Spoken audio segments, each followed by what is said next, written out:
ഓം നമോ നാരായണായ. ഹരിപ്രിയ അസ്ട്രോവിഷൻ ചാനലിലേക്ക് എല്ലാവർക്കും സ്വാഗതം.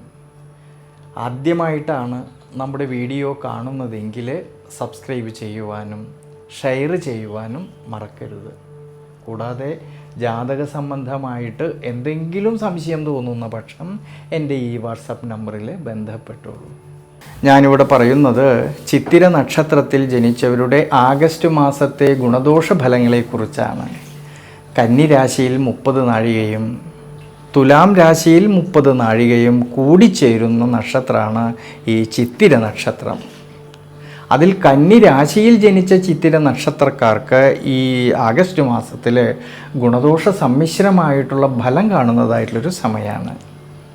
ആഗസ്റ്റ് മാസം 22-ാം തീയതി വരെ ജന്മരാശ്യാധിപനായിരിക്കുന്നതായ ബുധൻ ലാഭസ്ഥാനത്ത് സർവേശ്വരകാരകനായിരിക്കുന്ന വ്യാഴത്തോടുകൂടി യോഗം ചെയ്യുന്നത് കൊണ്ട് ആരോഗ്യസ്ഥിതി പൊതുവെ തൃപ്തികരമായിട്ട് കാണുന്നുണ്ട് ഈ ഒരു സമയങ്ങളിൽ.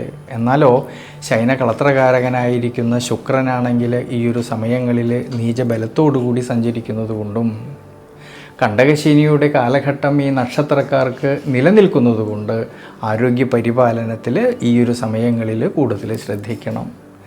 തൊഴിൽപരമായിട്ടും കർമ്മപരമായിട്ടും ധാരാളമായിട്ടുള്ള നേട്ടങ്ങൾക്കും സാധ്യത കാണുന്നുണ്ട് ഈ ആഗസ്റ്റ് മാസത്തിൽ. കുടുംബത്തിലാണെങ്കിലും കുടുംബ ബന്ധങ്ങളിലാണെങ്കിലും സന്താനഭാവങ്ങളിലും എല്ലാം തന്നെ അഭിവൃദ്ധിക്കും മനസ്സന്തോഷത്തിനും ശ്രേയസ്സിനുമെല്ലാം സാധ്യത കാണുന്നതായിട്ടുള്ളൊരു സമയമാണ്. എന്നാൽ 7-ാം ഭാവത്തിൽ ശനീശ്വരൻ്റെ സാന്നിധ്യം കണ്ടകശനിയായിട്ട് നിൽക്കുന്നത് കൊണ്ട് ഭാര്യാഭർത്തൃ ബന്ധങ്ങളിൽ ചില സമയങ്ങളിൽ ഉണ്ടാകുന്ന മാനസികമായിട്ടുള്ള ടെൻഷൻ മൂലം അഭിപ്രായ ഭിന്നത വരാതെ നോക്കണം. പരസ്പരം കാര്യങ്ങളെല്ലാം മനസ്സിലാക്കിക്കൊണ്ട് വിട്ടുവീഴ്ച മനോഭാവത്തോടുകൂടി ശ്രദ്ധയോടുകൂടിയിട്ട് മുന്നോട്ട് പോകേണ്ടുന്നതായിട്ടുള്ളൊരു സമയമാണ് ഈ ആഗസ്റ്റ് മാസത്തിൽ. വിദ്യാർത്ഥികൾക്കാണെങ്കിലും വളരെ അനുകൂലമായിട്ടുള്ളൊരു സമയമാണ്. വിദ്യാമാതുലകാരകനായിരിക്കുന്ന ബുധൻ ആഗസ്റ്റ് മാസം 22-ാം തീയതി വരെ ലാഭസ്ഥാനത്ത് നിൽക്കുന്നതും ജ്ഞാനകാരകനായിരിക്കുന്ന വ്യാഴത്തിൻ്റെ സ്വാധീന ശക്തി മൂലം വിദ്യാർത്ഥികൾക്ക് പഠന സംബന്ധമായിട്ട് നല്ല മികവ് പുലർത്തുവാൻ കഴിയുന്നതായിട്ടൊരു സമയം കൂടിയാണ്. എന്നാൽ ആഗസ്റ്റ് മാസം 22-ാം തീയതിക്ക് ശേഷമുള്ള സമയങ്ങളിൽ ഈ വിദ്യാമാതുലകാരകനായിരിക്കുന്ന ബുധന് നീചരാശിസ്ഥിതി വരുന്നതുകൊണ്ട് 22-ാം തീയതിക്ക് ശേഷമുള്ള സമയങ്ങളിൽ പഠന സംബന്ധമായിട്ട് അലസതകളും ക്ഷീണാവസ്ഥകളും വരാതെ പ്രത്യേകം ശ്രദ്ധിക്കണം.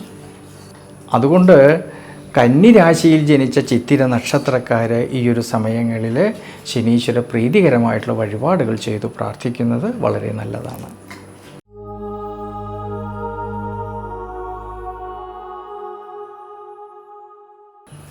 തുലാം രാശിയിൽ ജനിച്ച ചിത്തിര നക്ഷത്രക്കാരിലാണെങ്കിൽ ഈ ആഗസ്റ്റ് മാസത്തിൽ വളരെയധികം ശ്രദ്ധയോടു കൂടിയിട്ട് മുന്നോട്ട് പോയാൽ നേട്ടങ്ങൾക്ക് സാധ്യത കാണുന്നുണ്ട്.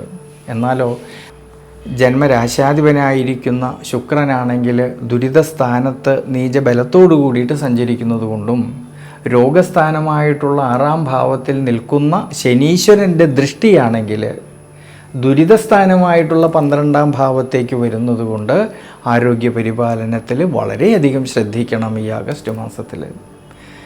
ദൈനംദിന ജീവിതത്തിൽ വരുന്നതായിട്ടുള്ള പ്രതിസന്ധികളെയും വിഷമഘട്ടങ്ങളെയും മനസ്സിലാക്കിക്കൊണ്ട് വളരെയധികം ശ്രദ്ധയോടു കൂടിയിട്ട് മുന്നോട്ട് പോകേണ്ടുന്നതായിട്ടുള്ളൊരു സമയം കൂടിയാണ്.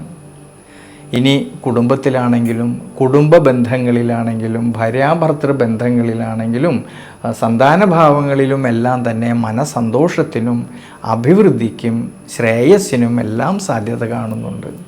വിദ്യാർത്ഥികൾക്ക് പഠന സംബന്ധമായിട്ട് വളരെയധികം അഭിവൃദ്ധിക്കും ശ്രേയസ്സിനും മനോബലത്തിനുമെല്ലാം സാധ്യത കാണുന്നതായിട്ടൊരു സമയമാണ് ഈ ആഗസ്റ്റ് മാസത്തിൽ.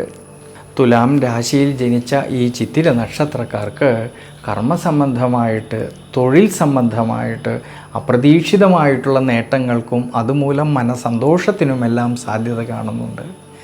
10-ാം ഭാവമായിട്ടുള്ള കർമ്മസ്ഥാനത്ത് ദേവഗുരുവായിട്ടുള്ള വ്യാഴം ഉച്ചബലത്തോടു കൂടിയിട്ട് സഞ്ചരിക്കുന്നത് കൊണ്ടും ലാഭാധിപനായിരിക്കുന്ന സൂര്യനാണെങ്കിൽ കർമ്മസ്ഥാനത്തും ലാഭസ്ഥാനത്തും സഞ്ചരിക്കുന്നത് കൊണ്ടും നിവൃത്തിനാഥനായിരിക്കുന്ന ചൊവ്വയാണെങ്കിൽ ഭാഗ്യസ്ഥാനത്ത് നിൽക്കുന്നത് കൊണ്ടും കർമ്മപരമായിട്ട് ഉയർച്ചയിലേക്കും അഭിവൃദ്ധിയിലേക്കും എത്തിച്ചേരാമെന്നുള്ളതായ മനോബലം കിട്ടുന്നതായിട്ടുള്ളൊരു സമയം കൂടിയാണ്.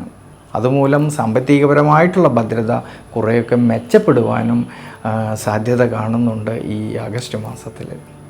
അതുകൊണ്ട് തുലാം രാശിയിൽ ജനിച്ച ചിത്തിര നക്ഷത്രക്കാർ ഈ ഒരു സമയങ്ങളിൽ ദേവീക്ഷേത്രത്തിൽ ഭാഗ്യസൂക്തം അർച്ചന ചെയ്തു പ്രാർത്ഥിക്കുന്നത് വളരെയധികം ഗുണം ചെയ്യും.